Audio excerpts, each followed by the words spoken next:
प्रणाम सब गोटे के। हम शालिनी झा अहाँ सबके बीच उपस्थित छी। एकटा अहाँ सब काली पूजा के गीत सुनू, काली माता के। धन्यवाद।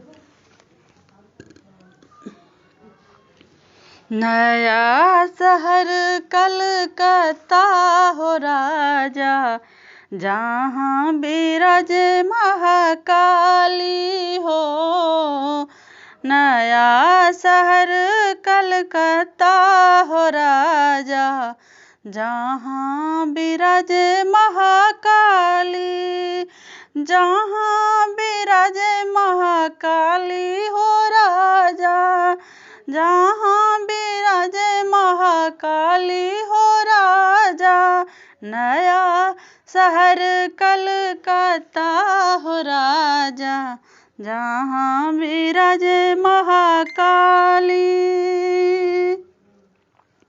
के ओ चढ़ावे माँ के अक्षत चानन, के ओ चढ़ावे माँ के अक्षत चानन, के ओ चढ़ावे फुलहारी हो राजा, के ओ चढ़ावे फुलहारी हो राजा।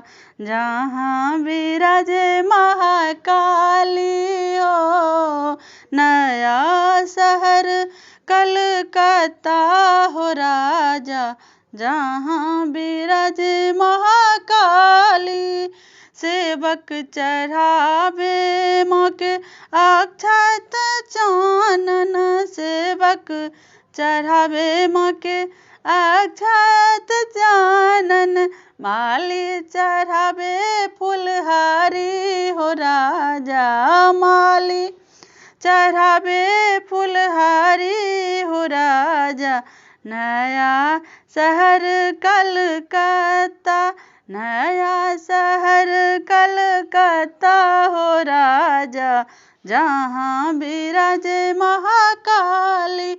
के ओ चढ़ावे माँ के करिया छागर, के ओ चढ़ावे माँ के करिया छागर, के ओ चढ़ावे चुनरी लाली हो राजा, के ओ चढ़ावे चुनरी लाली हो राजा। जहाँ बिराजे महाकाली हो।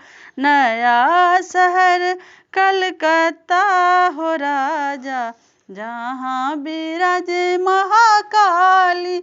सेवक चढ़ावे माँ के करिया छागर, सेवक चढ़ावे माँ के करिया छागर, मालिन चढ़ावे चुनरी लाली हो राजा, माली चढ़ावे चुनरी लाली हो राजा।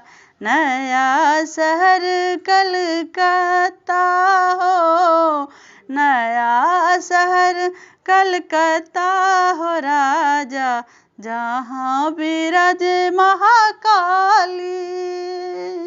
धन्यवाद। जय माता।